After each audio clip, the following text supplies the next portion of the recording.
Hello all and welcome to a new video on our YouTube channel, The Third Man Musings. So we've already previewed seven sites so far in our IPL preview journey. Today we'll be previewing the new site, which is Lucknow Super Giants, or LSG as the acronym is called.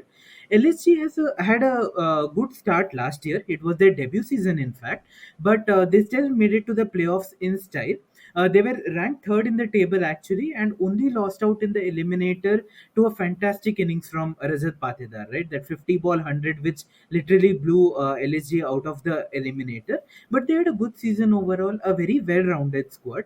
So, Sumit, what are your thoughts on what we can expect from LSG this year?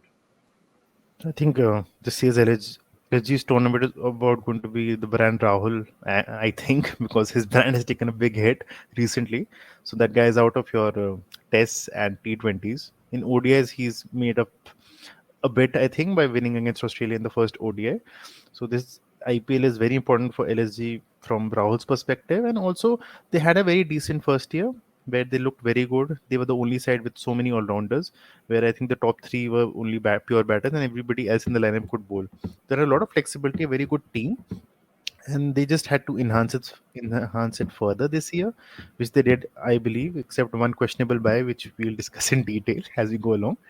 But barring that, good backups and good auction strategy overall. So going over the squad and the batsmen, the openers are fairly well settled with Rahul and Quinton de Kock, and Manmohra is a decent Indian backup.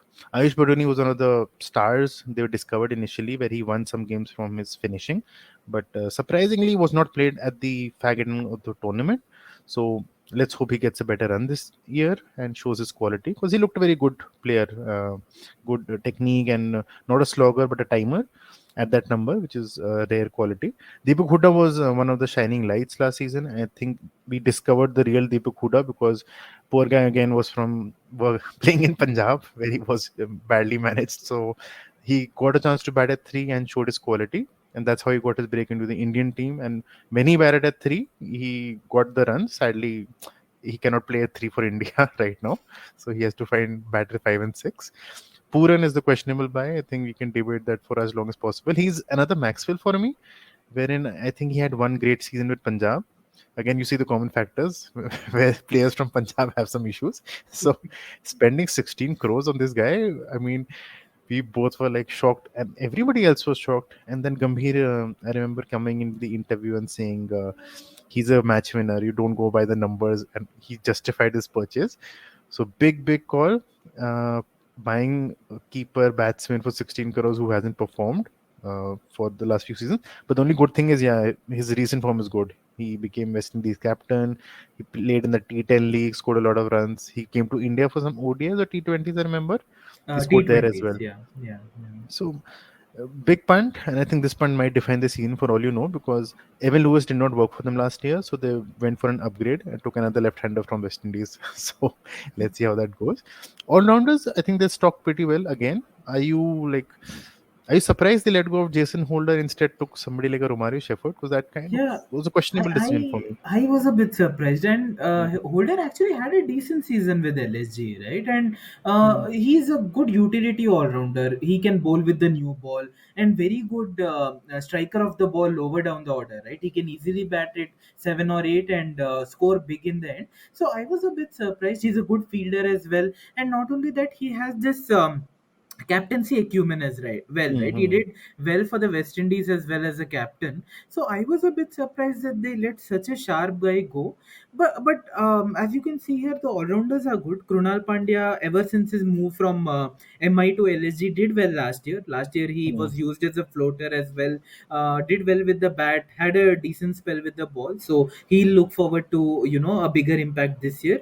Krishnappa Gautam got a few chances this year also. We are not sure if he'll make it to the playing 11 on most Mhm. days, but he's a good player, especially at the Ranji Trophy level. He's done well for Karnataka, so if he gets chances, he'll definitely look to perform.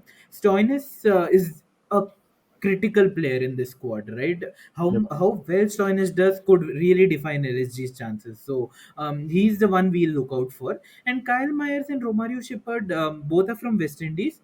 and both have quality with the bat and ball, more so with the bat than you would The say with ball. the ball.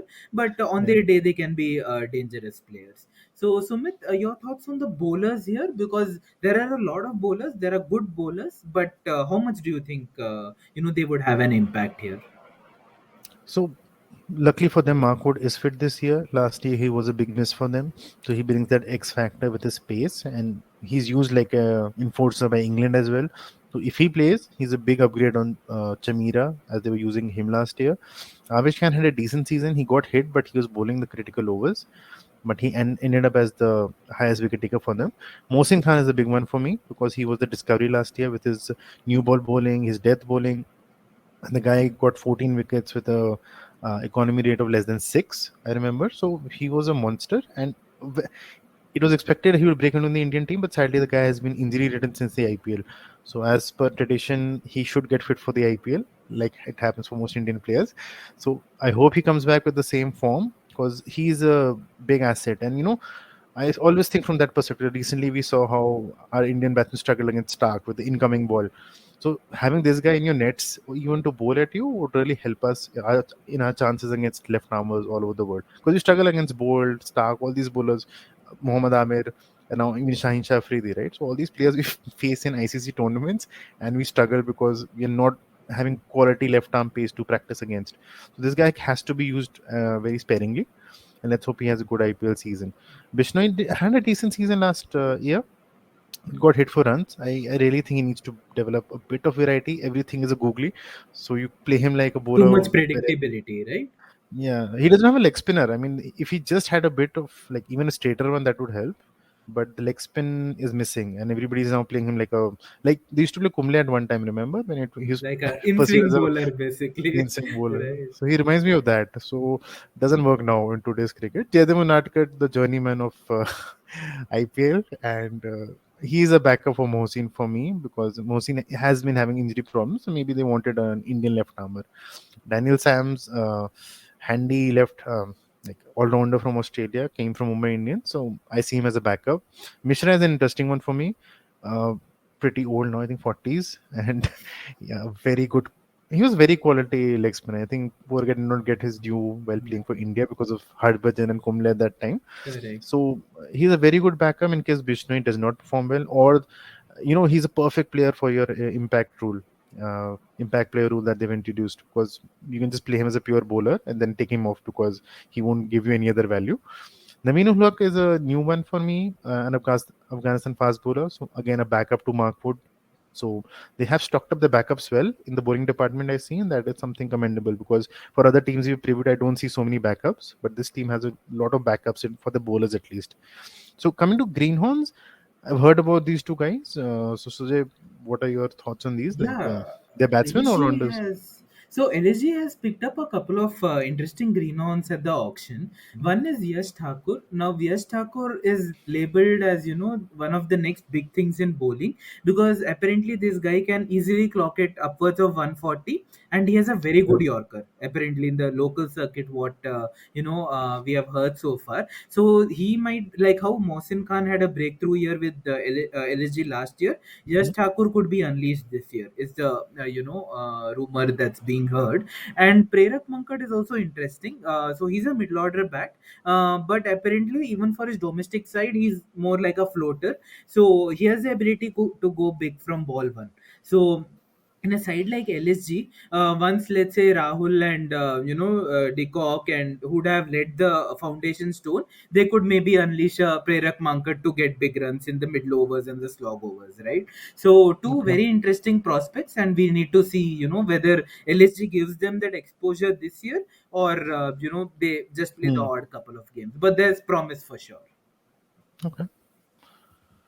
So yeah, jumping to the playing 11. So it's pretty settled, and this is pretty much the same side from last year, except Pooran slots in for Lewis, and Markwood slots in for Dushman Chamira. So it's really a settled side, as we said, and how the impact player rule will be used in terms of Amit Mishra as a bowler or the two youngsters that we just discussed for batting, they might come into picture under that rule. So some questions here we can discuss, because I really think Quinton de Kock is a bit overrated because if you see the stats, he had scored 504 runs last year, but out of that 140 was scored in one game. So he was average. So he scored basically 360 in the remaining 14 games. So that's not much as an opener. So, but he's a keeper because Gambhir very clearly said that we don't want to burden Rahul with captaincy plus keeper like it was done in Punjab, right? So, do you see any changes there? Playing Rahul as a keeper and then maybe have an Could opener like happen, Myers? Sumit, because again we need to factor in that this year is a World Cup year, right? And right Mm, now, KR Rahul is penciled in as India's wicketkeeper for the ODI World Cup by the looks yeah. of things. So if you want to give him more wicket keeping practice, it makes sense to make him the keeper in the IPL as well. 2 months of good Okay. keeping under high pressure will give him that much more practice for the ODI World Cup. So Mm, I wouldn't be surprised. My only thought here is, now last year I know Quinton was the keeper and Rahul was fielding at mid off or mid on.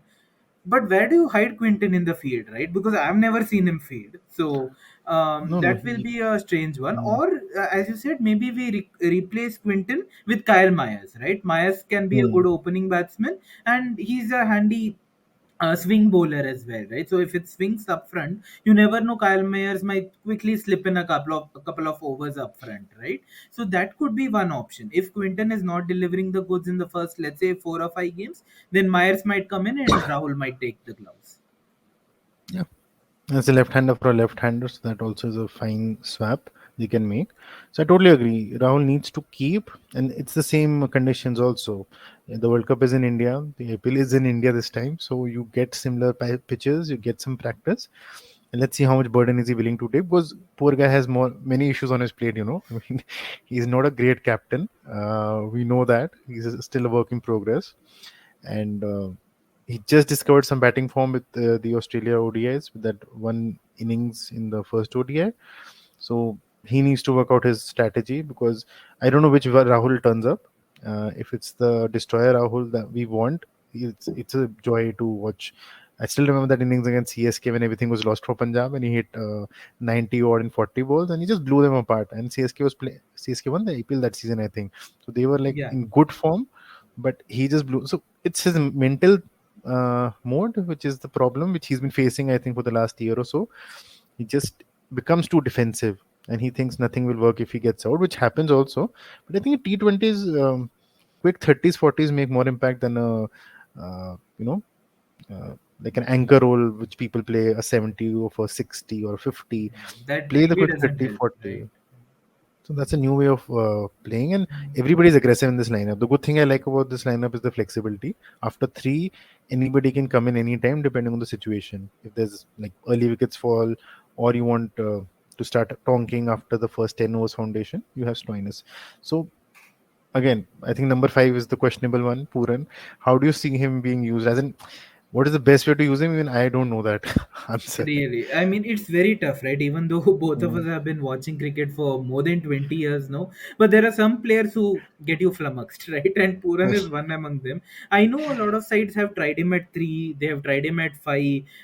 Somehow he's mm. not been consistent apart from the one odd innings. So in this lineup I see him playing in the middle order itself. I don't see him coming up at three, considering the quality that Deepak and Marcus Stoinis and all these guys bring. And you never know, right? Despite Gambhir backing him very vocally, if he doesn't perform, let's say till the midway stage in the IPL, right? Now how much run Yeah, can he. you give a person, right? So Mm. maybe then Romario Shepherd comes in, right, along with maybe Marput. Then they have two foreign pacers there, so that could be an option. Or even Kyle Myers can then be played in the middle order if they're Yeah, he insistent does that better to Peacock both. is a Mm, opener, will not budge from that. Then maybe Kyle Myers can play in the middle order, but they have to take a call soon. I hope it's not mm.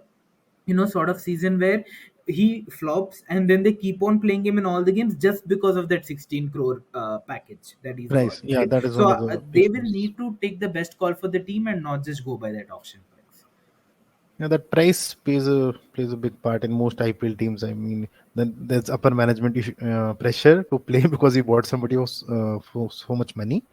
So I'm sure he'll get half the IPL. I mean, 6-7 games is minimum. I think he'll get.